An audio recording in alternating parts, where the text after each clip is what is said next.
Gente, quieto, vai começar, hein? Vai começar. Terceira temporada, Cultura e Design.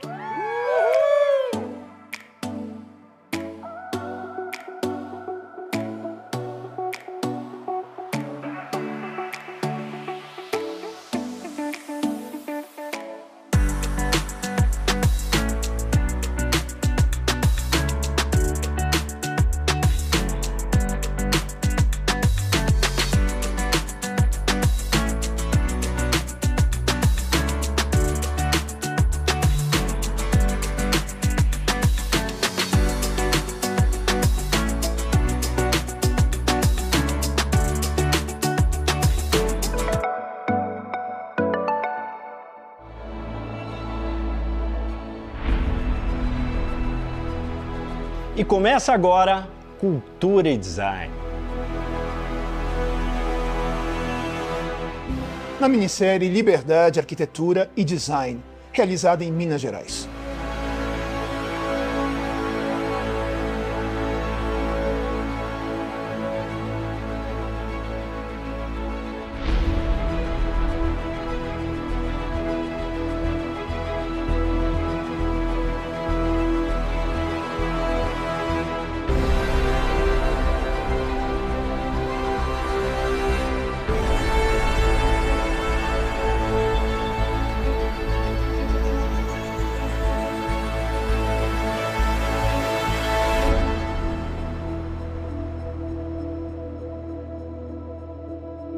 Se a gente for pensar na Tetro, não dá para explicar a Tetro sem entender o contexto que a Tetro está inserida, né?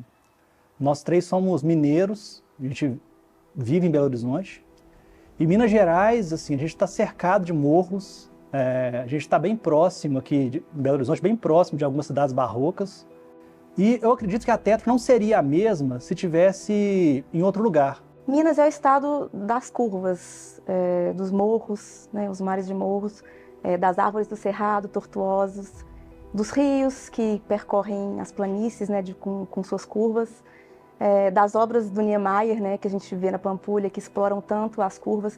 Então, eu acho que o nosso olhar ele está muito mais treinado, habituado à curva do que à reta. Eu acho que o barroco ele é muito familiar a nós mineiros. Não é algo que a gente aprende na escola, é algo que com que a gente convive desde que a gente nasce, por nossas cidades históricas. Então, é muito natural a nós assimilarmos as formas que existem no barroco no nosso imaginário. E isso se reflete no projeto, eu acredito que por uma certa liberdade que nós procuramos no traçado, nas curvas. E é claro que a influência nossa começa ali e passa no colonialismo também, tem elementos disso. Passa muito pelo modernismo mineiro, que começou com Niemeyer na Pampulha, que é influenciado pelo barroco também, e enfim combina numa influência de arte contemporânea, que a gente vê em Inhotim, em algumas obras, por exemplo, que também é influenciado pelo barroco.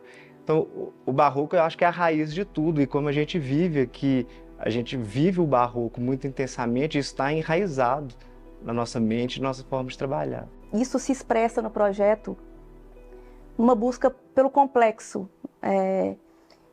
Parece que o simples e o reto não nos satisfaz. Então, nós buscamos explorar formas um pouco mais complexas, curvas, ângulos, que, no meu entendimento, elas conversam mais com as necessidades do ser humano, da vida, das complexidades da vida do ser humano, e também conversam mais com as formas da natureza, do que a natureza pede para nós como arquitetos. Cada lugar da Terra é muito específico. Cada lugar tem o seu clima, tem a sua vegetação, tem o seu céu, tem o vento, tem o frio, o calor, muito específico de cada área. E as pessoas que a gente estava produzindo nossa arquitetura também sempre com identidades muito fortes. Então, uma certa hora a gente percebeu que a junção disso, assim, lugares muito específicos, com pessoas muito específicas, você não consegue dar uma resposta padrão para atender bem a isso tudo. A resposta tem que ser específica. Então, de certa forma, a gente viu que cada pedaço do mundo precisa de uma arquitetura específica só para ali, só para aquela história, só para aquelas pessoas, só para aquele lugar. A gente na Tetro, o que a gente busca é fugir da assinatura. A gente não quer ter uma linguagem única, a gente quer cada vez mais experimentar, cada vez mais ter um novo tipo de linguagem, um novo tipo de projeto. E a gente quer cada vez mais eliminar todos os nossos preconceitos estéticos. Então, para a gente, assim, é muito importante a gente ter um processo que vá cada vez mais instigar a nossa criatividade. Característica criativa nossa aqui é não ter regras. Então, a gente não cria uma receita de bolo para nada, assim, sempre vamos ter que fazer tal coisa e tal, passo a passo. Cada casa que a gente projeta vai ser uma coisa nova. Nós procuramos sempre inspiração no lugar e na família, no usuário. E esse processo, nós tentamos cada vez mais linká-lo à arte, então experimentar com diversos tipos de expressões artísticas. Pintura, música, escultura. Isso tudo serve como catalisadores do processo criativo. Podem ser processos que aparentemente não vão levar a lugar nenhum e muitas vezes realmente não levam, mas outros, eles geram aquela faísca de onde vai surgir a ideia. A gente volta para o escritório, a gente sempre faz uma maquete do terreno e com isso a gente consegue iniciar o projeto não trabalhando em cima de uma planta 2D, mas a gente já inicia o nosso trabalho sobre uma maquete.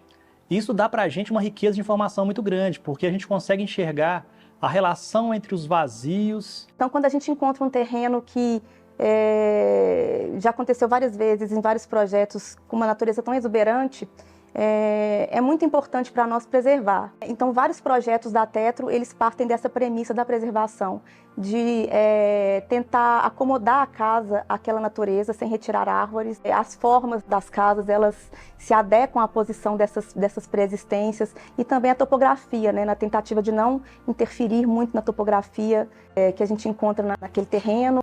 A gente parte de onde não construir, ao invés de partir de onde construir. É como se a gente invertesse a lógica, sabe? A gente entende que os vazios, eles são muito importantes. O que não é construído na arquitetura da Tetro é tão importante quanto o que é construído. E a gente acha que é muito importante dar um nome para o projeto, porque é como se a casa ganhasse uma alma. Cada casa conta uma história, e a partir do momento que você batiza a casa, dá um nome para ela ganha uma alma também, eu acho isso. Então, assim, algumas vezes a gente está no terreno e a gente vê um animal, assim, já aconteceu. Na casa Siriema, por exemplo, tinha uma siriema, ela atacou o Igor.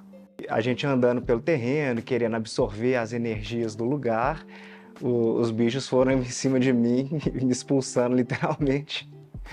Eu tive que sair correndo, mas isso foi tudo uma experiência muito legal e muito mágica que acabou inspirando a casa também e isso foi parar no nome da casa. A gente não consegue projetar sem pão de queijo. Sim. Pão de queijo é como se fosse a base da nossa arquitetura. Ah, isso é bom demais, né? A gente vai comer um queijo canastra aí daqui a pouco. Café, principalmente. Eu acho que. Mas, ô John, você tá gravando? Tá gravando, né? Ótimo, tá ficando incrível essa parte. Não, a vaca também faz parte do processo. Essa relação da casa com o nome, virou um assunto muito importante aqui na Tetro, que não era no começo, mas a gente percebeu que dar um nome ajuda a conceituar melhor, a criar uma identidade única para a casa. E no caso da Casa Olha Vaca, a gente foi um terreno muito incrível aqui perto, no topo de um morro, no topo de uma montanha, e no morro seguinte era uma fazenda com várias vaquinhas passando e a gente ficava escutando as vacas, tipo uma mini Suíça. Então aquilo inspirou a gente imediatamente, a gente deu esse nome de Casa Olha Vaca, porque afinal de contas ele vai ficar ali olhando as vaquinhas o tempo todo a partir dali. E no dia da apresentação do projeto eu queria trazer uma vaca aqui dentro do escritório, não deixaram. Eu cheguei a ligar para um sítio pedindo uma vaca emprestada, mas aí depois a ideia foi abortada. O nosso processo a gente trabalha fazendo piada, né? A gente é divertido o tempo todo. Então, assim, a gente, por mais que a gente fale de coisas sérias, que a gente realmente acredita, A gente tem uma certa leveza no nosso processo aqui. Às vezes eu tenho as ideias mais malucas assim, mas ainda bem que tem pessoas sensatas aqui no escritório também. Não sai daí. Cultura e Design volta já já.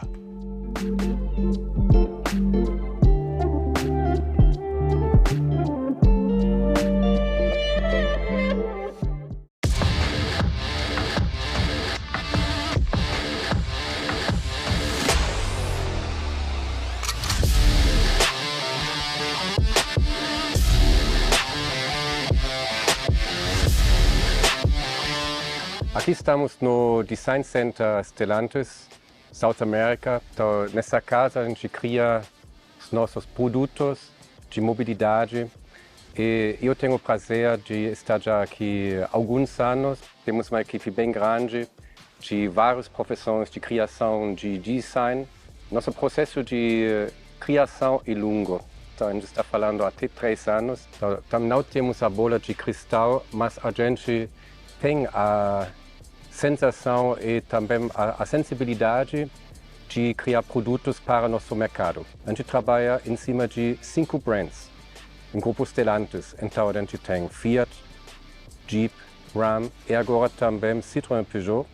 É um grande desafio porque um designer tem que ser capaz de conhecer o cliente e criar produtos para esse cliente. E cada brand é diferente. Então hoje estamos falando mais do brand Fiat, vamos falar do Pulse e do Fastback. Junto com os colegas, nós somos sozinhos, uma grande empresa, com outras áreas de produto, juntos a gente cria um briefing. Ali dentro desse briefing, tem já necessidade de um certo tipo de produto de mobilidade. Então a gente juntos concordamos tipo de tamanho, quantos passageiros, motorização. E para o brand Fiat, a gente desenvolveu desde o período Toro uma linguagem, a gente chama horizontal, muito esculturado, muito italiano, muito emocional. Então, esse design esculturado, a gente separa e protege hoje para o nosso brand Fiat. E ali, do Toro, Argo, Kronos, até hoje, nosso Pulse e Fastback tem esse idioma de design. A gente tem nosso time, temos 2 times. Temos o exterior designer e o interior designer. O externo de carro, você vê a distância e precisa encantar. Então esse é o primeiro ponto que o design exterior, você trabalha nas formas, nos reflexos, nos vincos, porque precisa atrair que o consumidor vá até o carro e abra a porta. Quando ele entra dentro do carro, é outro ambiente. É o seu ambiente de casa, a sua sala. Então precisa ser confortável, você esquenta o banco, você coloca os espelhos, você pega o volante na mão e verifica se você se sente bem. Então mais um bem-estar dentro do carro. E ali você começa já a tocar os materiais, você gosta, não gosta.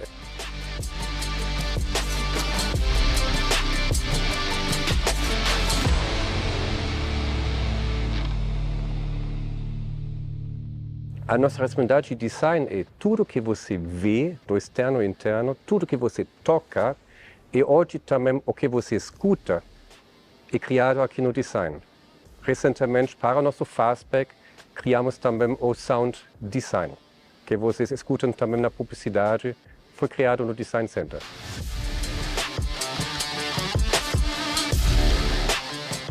Olá, Peter.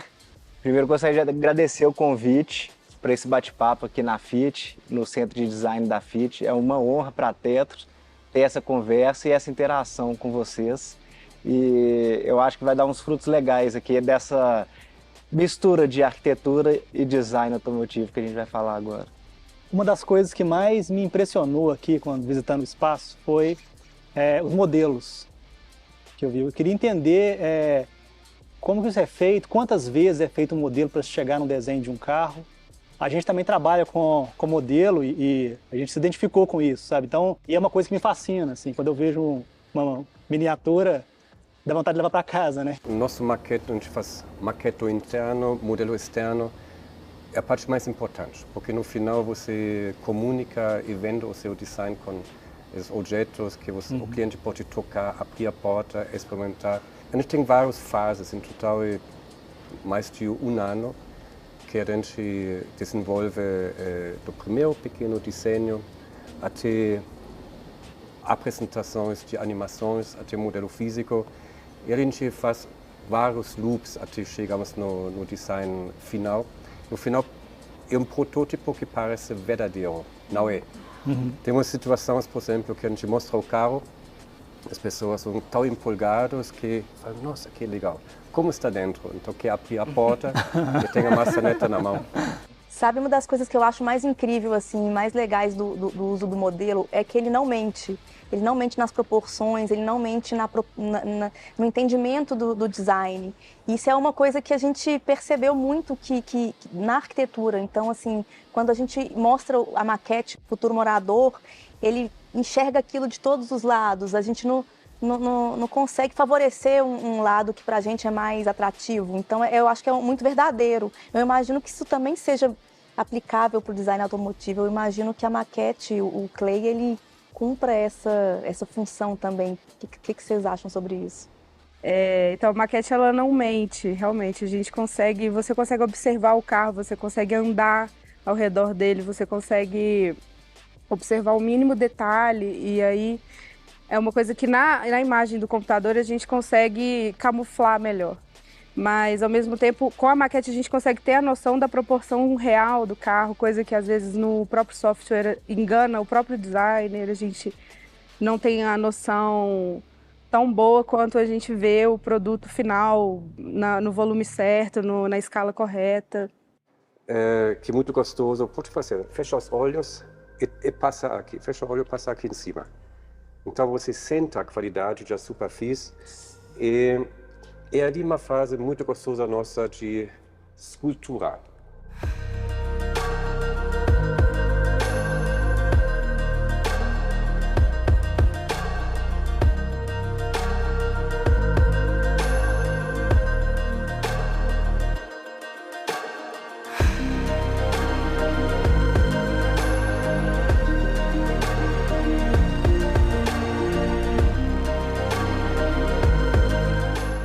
Mas eu vejo a indústria lutando para dar mais personificação a cada carro. Itens opcionais, uma gama de materiais que você pode escolher dentro, cores, etc. Eu queria saber a visão de vocês sobre se isso é realmente uma luta contra a padronização e como isso é encarado. Com certeza esse é um grande desafio para a gente, que a gente trabalha com produtos de grande volume, né, e a gente tem que trazer certa diferenciação entre cada um. Então a gente trabalha, como a gente já tem conversado aqui, né, de DNA de cada marca. Então a gente pensa que a Jeep, por exemplo, ela tem os traços muito mais verticais, né, onde a gente trabalha certos tipos de materiais também, até com uma pegada um pouco mais sustentável. E na Fiat, por exemplo, a gente trabalha de outra maneira, com outro tipo de DNA, muito mais horizontal, com essa herança também muito forte italiana, espontânea e pop. Também dessa mesma maneira a gente tenta trazer entre cada marca um quê diferente para que o cliente sinta esse cuidado que a gente teve de fazer uma coisa específica para a necessidade dele ou para o ambiente que ele está ali inserido. Peter, parabéns. Agora eu vou fazer um pedido para você, que meu amigo aqui, ele tem um patinete. Ele sempre chega atrasado todas as gravações. Ele pode ir embora com ele? Claro, pode. Aí, obrigado, cara, galera. Obrigado pela visita. Tchau, até a próxima. Você dirige, né? Obrigado. Então vamos. Eu, hein, Jean dirigindo o carro? Só não vai bater o carro, hein, Jean? Essa Fiat foi corajosa.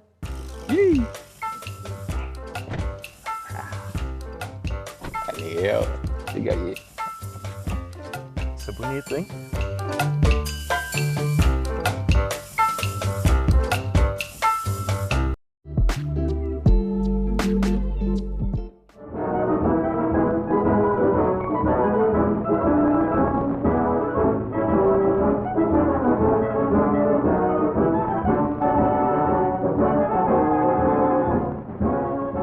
A empresa ela foi fundada em 1921. através da associação entre o Grupo Europeu Arbed e a Companhia Siderúrgica Mineira. A unidade de Sabará ela é extremamente importante para o Grupo ArcelorMittal. Em primeiro lugar, porque ela foi o berço do grupo no Brasil, né? Foi a primeira unidade do grupo. Foi também a primeira unidade siderúrgica integrada da América Latina, em 1925. E foi um marco bastante importante para a siderurgia nacional na época. E aí que entra um fato curioso também aqui, muito importante, que aconteceu na usina de Sabará, que é a visita do presidente Getúlio Vargas. Ele esteve aqui em visita oficial e, acompanhado da diretoria da empresa, ele conheceu a produção, as instalações industriais, e a planta de Sabará já estava a pleno vapor nessa época.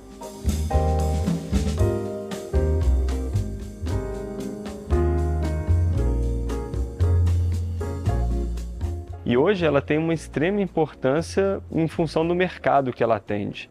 Ela hoje é a nossa planta que faz os materiais de maior valor agregado para fornecimento de peças para a indústria automobilística.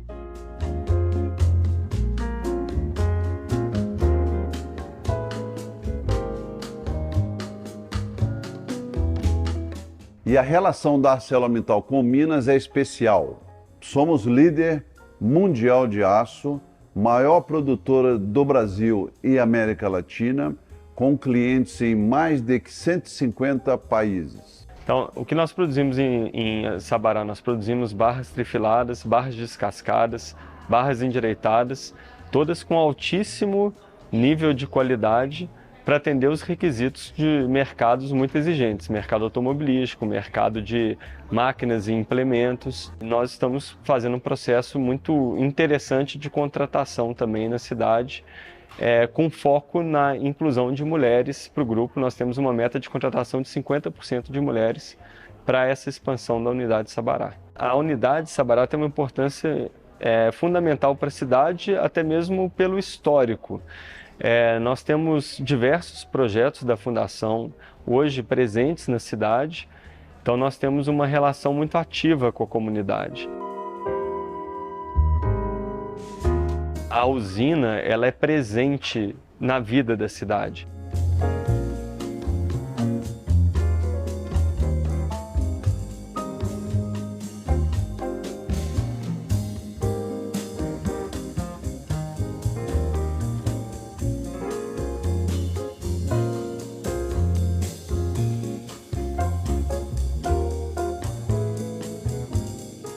Trazendo um pouco agora para a história desse prédio onde nós estamos, com o início da empresa, muitos imigrantes, muitos empregados estrangeiros chegaram, principalmente de Luxemburgo e da Bélgica. Eles tinham amplo conhecimento técnico de siderurgia e eles vieram para o Brasil para poder treinar os operários aqui. A empresa precisou construir esse local que funcionou muitos anos como um hotel para receber os empregados estrangeiros que às vezes ficavam de forma provisória, alguns faziam um treinamento e retornavam para a Europa e outros acabaram ficando por aqui e seguindo carreira nas usinas como contramestres.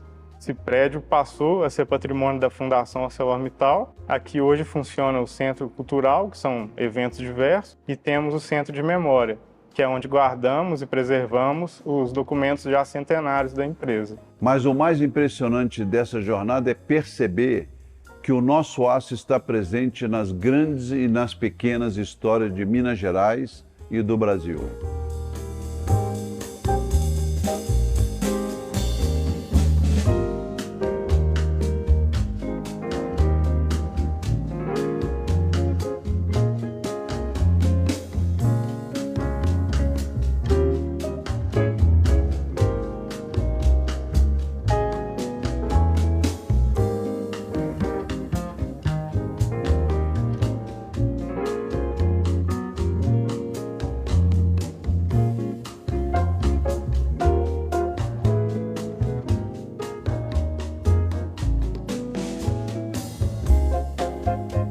Você sabe por que a Líder em Aços está fazendo o maior investimento do setor no país? Porque esse é o nosso compromisso com o Brasil. Transformar a construção junto com o André, alçar novos voos com a Jennifer e ser a parceira das pequenas e grandes histórias do país. criando, junto com você, as soluções para um futuro melhor. ArcelorMittal, aços inteligentes para as pessoas e o planeta. O aço, um dos grandes impulsionadores, não só da indústria da construção civil, como da indústria de imobiliário, para não falar da indústria de eletrodomésticos, carros e tudo mais, né? Então, quando surgiu, né, ele revolucionou tudo, né? Ele criou o elevador, que permitia fazer prédios mais altos, ele criou as vigas metálicas, que permitiam fazer prédios mais altos, como são nos Estados Unidos, aqui é mais caro, mas aqui no Corujas a gente tem um monte de estruturas metálicas. Mas o mais interessante, na minha opinião, no ponto de vista da construção, é quando a gente juntou o aço com o concreto, que aí sim é a grande revolução do século XX. Né? Isso foi feito no século XIX, e aí você faz, antes chamava ferro doce, né? Aço doce é um aço liso, você junta com o concreto e vira o concreto armado. O concreto armado é um outro material, ele não é nem concreto nem aço, porque as coisas se fundem. Isso permite você fazer prédios gigantescos, estruturas ultra rígidas, e tudo que a gente conhece como construção civil, sobretudo no Brasil, que a gente usa pouco a estrutura metálica de perfis pesados, que é o caso dessas passarelas aqui. Mas o aço revolucionou tudo, né? O aço é um negócio... É interessante entender como é que funciona o concreto armado. O concreto é como se fosse uma pedra, é super duro. Então, a compressão é muito difícil, você consegue... vou pegar e vou... O Hulk, né, consegue quebrar o negócio de concreto. Mas se você pegar e puxar ou quebrar, ele quebra. O aço é o contrário, você pode pegar um cabo de aço de 10 milímetros aqui, você puxa, eu puxo aqui, nunca vai arrebentar. Mas se eu empurrar e você empurrar, ele vai ficar mole. Então quando você junta os dois, aí você pega as características dos dois. E é isso que foi o grande boom do século XX, né, em termos de arquitetura. A grande mudança. Então quando o pessoal olha Paris, fala, Paris é assim, acho lindo e tal. Sim, mas Paris é daquele jeito, com arquinhos, prédios baixos e tal, porque não tinha elevador, porque não tinha concreto armado, não tinha aço. Então, as paredes são grossas, as janelas são pequenas, você precisa das paredes para deixar as coisas de pé. Uma vez que você inventa o concreto armado ou o aço em perfis pesados, você tem os 5 pontos do Corbusier, que é assim, planta livre, fachada livre, né? Você fazer teto de jardim, você fazer um monte de coisa. Então, muda completamente a história da arquitetura. Começa a aparecer casas modernistas, como a do Warszawski aqui em Genópolis, a Casa Rua Bahia, a Casa Roitápolis, a Casa Modernista lá da Vila Mariana e tal, que parecem com casas do Le Corbusier, que parecem com casas do Ritchie e tal, porque estão explorando essas novas técnicas, né? E aí isso vem junto com o elevador, que começa em 1860, coisa assim, que já vem a do aço, e com, claro, o boom do automobilismo, o avião, tudo depende disso, né? Buckminster Fuller depois chega e faz geodésicas com aço, que são novas estruturas, não é uma coisa que a gente usa pouco, mas assim, é o ápice de matar todas as estruturas possíveis, que é uma tecnologia finita, né? A gente já domina todas as estruturas possíveis. Você consegue melhorar um parafuso, tem uma liga de aço tal que resiste mais, mas a lógica estrutural toda já está fechada, né?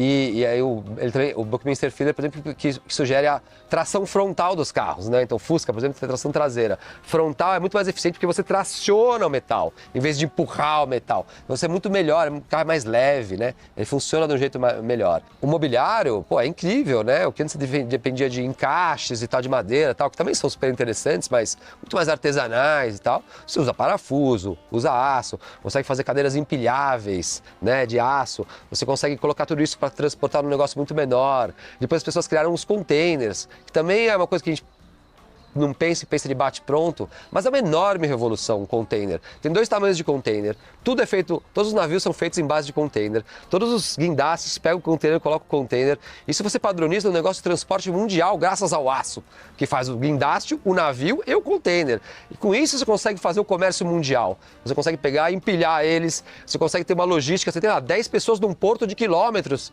controlando tudo como as peças de Lego. Coloca aqui, encaixa dali, você vai para cá, você vai para lá, coloca no caminhão, que é de aço, vai embora, leva lá, entrega lá a sua coisa, pode ser refrigerado ou não. O aço é primordial. Aí tem um cara que inventou um negócio chamado aço corrugado, que é o que é? É o vergalhão de aço que tem aquela... que é o que a gente vê. Porque o aço corrugado faz o concreto armado ser ainda mais eficiente, né? Então isso é o que se usa no mundo inteiro, sobretudo no Brasil, que tudo é feito de concreto armado, tá? Para o mobiliário, né, tem aí grandes nomes do mobiliário, a Bauhaus, tudo era de aço, né? Você olha os móveis da Bauhaus, aço tubular, aço inox, né? os talheres, os tubos das cadeiras, as cadeiras, né, do Miss, as cadeiras do Breuer, enfim. O aço permite a gente fazer coisas muito esbeltas, né? A gente adora trabalhar com aço no escritório. Ele permite a gente fazer coisas delgadas, balanços enormes, né? Brises. É, na nossa opinião, um complemento ideal. A gente gosta de usar tudo. A gente usa pedra, tijolo, concreto pré-moldado, aço, mas o aço é um dos nossos queridinhos, porque é tão versátil e é sustentável. E depois você derrete e faz de novo. É um troço incrível, né? E o Cultura Design volta já. Não sai daí, hein?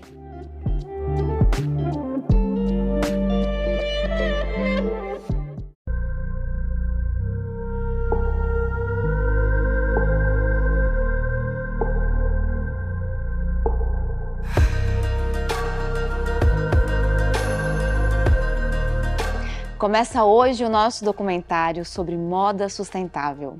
A moda, ela é uma grande comunicadora e ela tem a obrigação de pensar esse novo tempo, a sustentabilidade no seu processo. Então, o design que não pensa na economia, um design que gera sobra, ele é um péssimo design.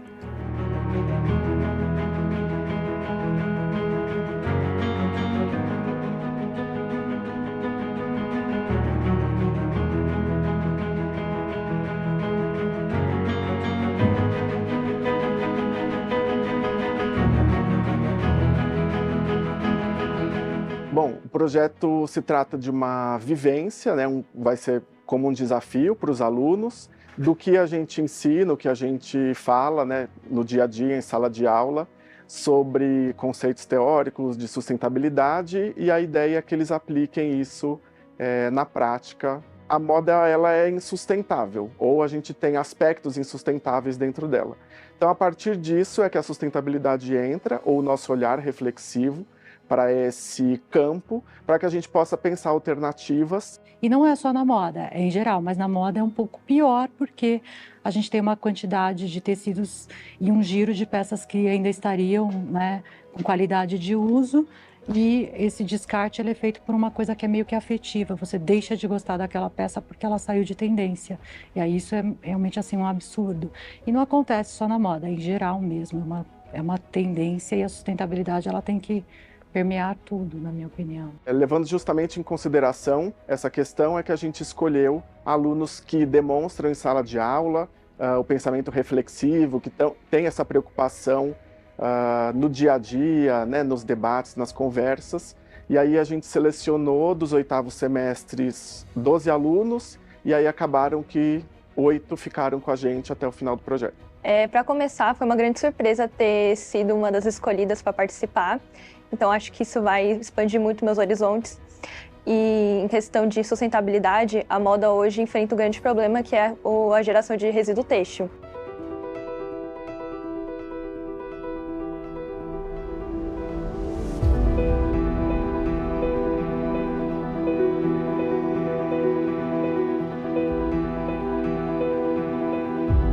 Foi muito legal ser convidada para participar, porque é um reconhecimento profissional.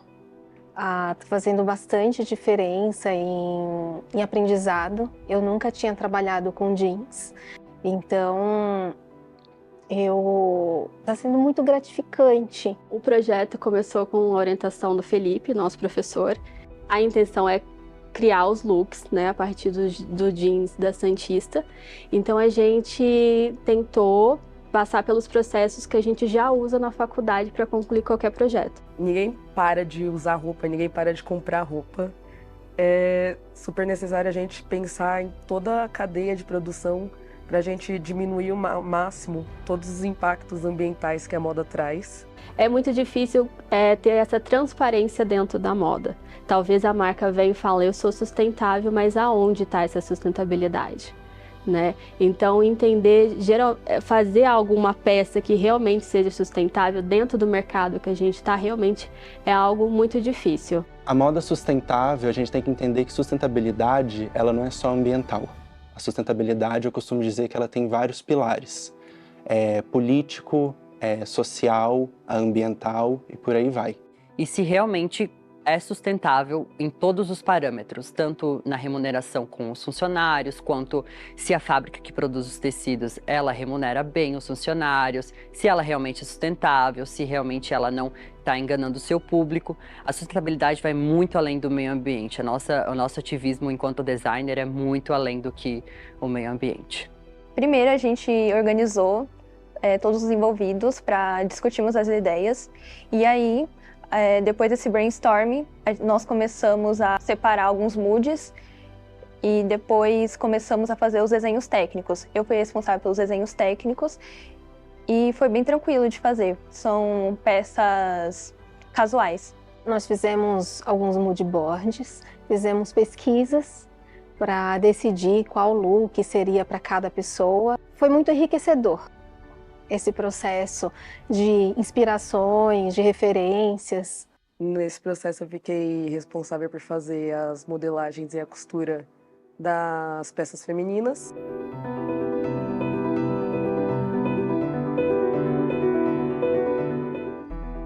Na sociedade nós temos vários grupos, vários nichos, e cada nicho se comunica de uma forma.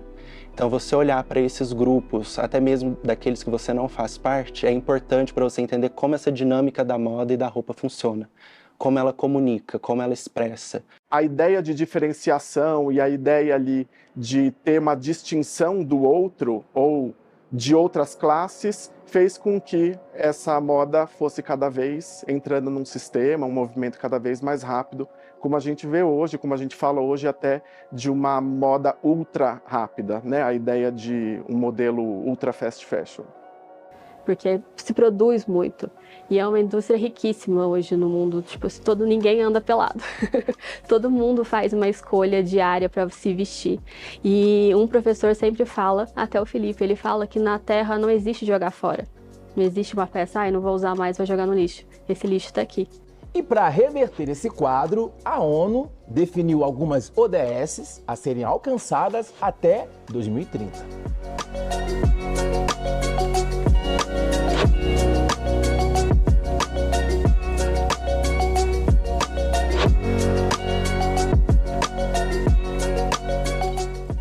E acho que o trabalho dos alunos hoje, como futuros designers na indústria, né, têxtil, confecção e moda, é justamente tentar propor ou minimizar alternativas aí para esse erro que é cometido há mais de 200 anos. Né?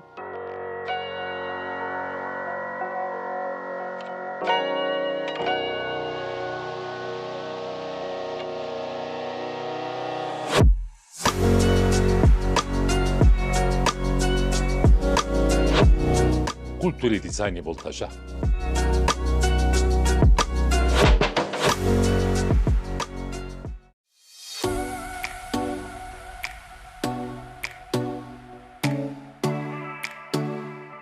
Tudo bem, turma? Eu sou Franco Ravioli e com um imenso prazer estou aqui. Sou um chefe formado dentro de casa, onde todo mundo tinha que ser. Porque comida é esse prazer, é essa coisa toda. Não existe melhor comida. Existe a comida que você faz para as pessoas e que elas adoram e voltam com você. Hoje, eu pensei em apresentar um prato que todo mundo pode fazer. É tranquilo e é assim, é uma simplicidade, mas que todo mundo gosta, tá? É uma massa, um mezze maniche. Mezze maniche é esse aqui, ó. Engraçado que o italiano, ele tem uma coisa muito interessante. Ele não consegue dar nome sem que aquilo signifique alguma coisa.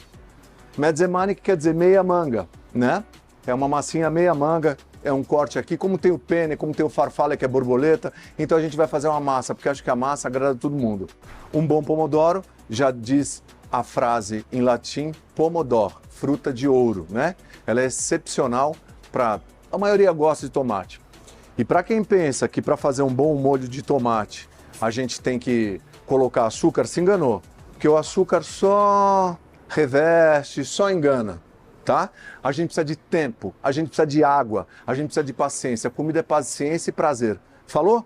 Ah, mas você faz isso aqui, eu não sei fazer. Sabe sim, vai treinando, às vezes eu também erro. Tem um termo italiano que chama a morte. A morte é quando combina demais. Então, tipo, queijo parmesão é a morte de uma bela macarronada. Essa é a ideia. Pouquinho, né? Um monte, né? Italiano gosta de um monte de parmesão, eu não sou diferente. A gente vai colocar um pouco de brie. Pam, pam, paranã. Eric, tá trincando o nosso forno?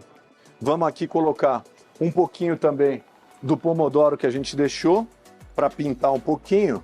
Fala se vai ficar ruim, conta para mim.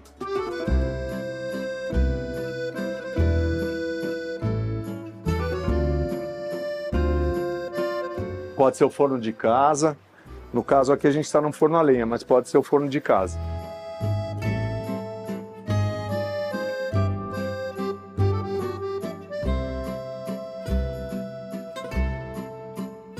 Deixa eu ver aqui. Ó. Deixa eu pegar um com queijinho aqui, ó. Ah, olha isso. Difícil de ter ficado ruim. E é assim que você vai fazer para os teus amigos. Vocês vão curtir demais, tá? Esse negócio de não sabe cozinhar, sabe sim. É só ter paciência. Olha que delícia.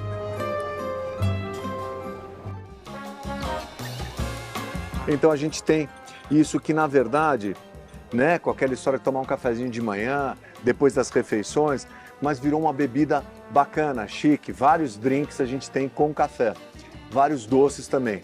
Então, eu custei um pouquinho para aprender a tomar o café sem açúcar, e é a melhor maneira, mas você acostuma. Agora que eu acostumei, delícia, você não precisa daquele açúcar que rouba o sabor. Então é o seguinte, café a hora que puder e toda vez. Um beijo para vocês. Até a próxima.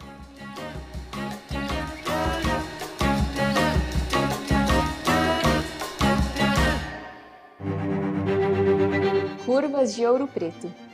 E a gente está aqui em Minas Gerais, nessa aventura por Ouro Preto, descobrindo cada surpresinha em cada curva.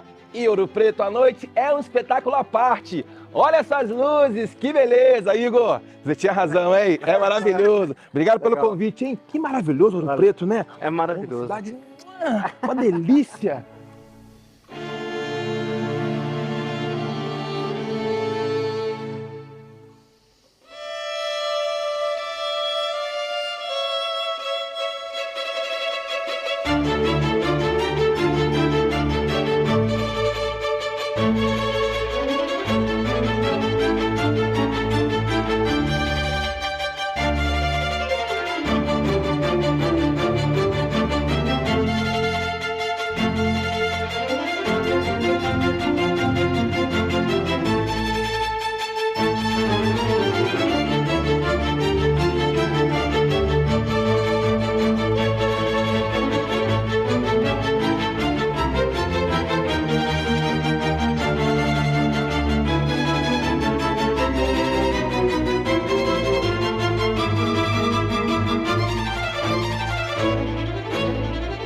Acho que essa dramaticidade da topografia mineira, esses morros de Minas, se reflete na dramaticidade do barroco. O barroco foi um estilo arquitetônico que veio da Europa. Mas quando ele chegou em Minas Gerais, ele se deparou com um contexto sociocultural, geográfico e topográfico muito peculiar. E com uma série de limitações também do ponto de vista das técnicas construtivas, dos materiais disponíveis e também da mão de obra. E essas limitações, elas, aliadas à inventividade dos arquitetos e dos escultores locais, ela levou a uma série de inovações arquitetônicas e artísticas. E, por fim, isso reflete na nossa personalidade como arquiteto. Nós somos dramáticos, como se os rostos desses anjos estivessem olhando para a gente, nos julgando o tempo inteiro.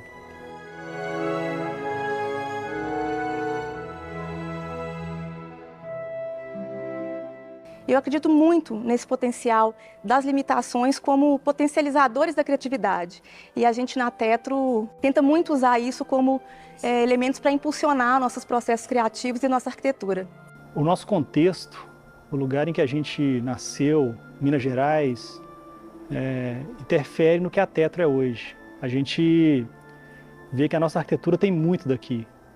Minas Gerais é um lugar cheio de morros, a gente está muito próximo de várias cidades barrocas e esse lugar, as cidades barrocas, diferentemente das cidades com traçado cartesiano, as cidades se acomodam à topografia.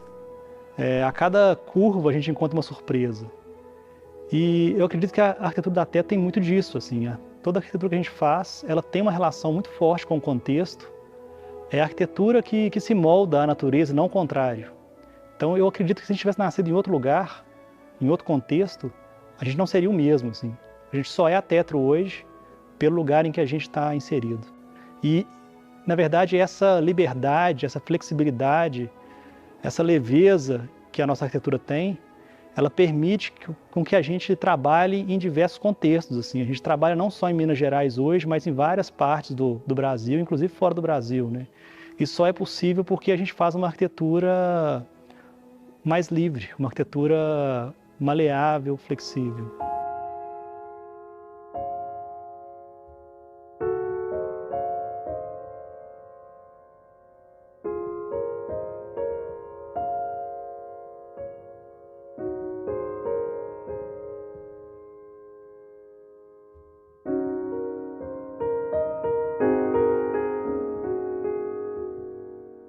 Estou agora aqui em Ouro Preto, na Basílica Nossa Senhora do Pilar. Uma informação, é a igreja mais rica do mundo pela quantidade de ouro na sua construção. Eu vim aqui agradecer a Deus e aos anjos pelo programa Cultura e Design e toda a maravilha que ele nos proporciona. Obrigado.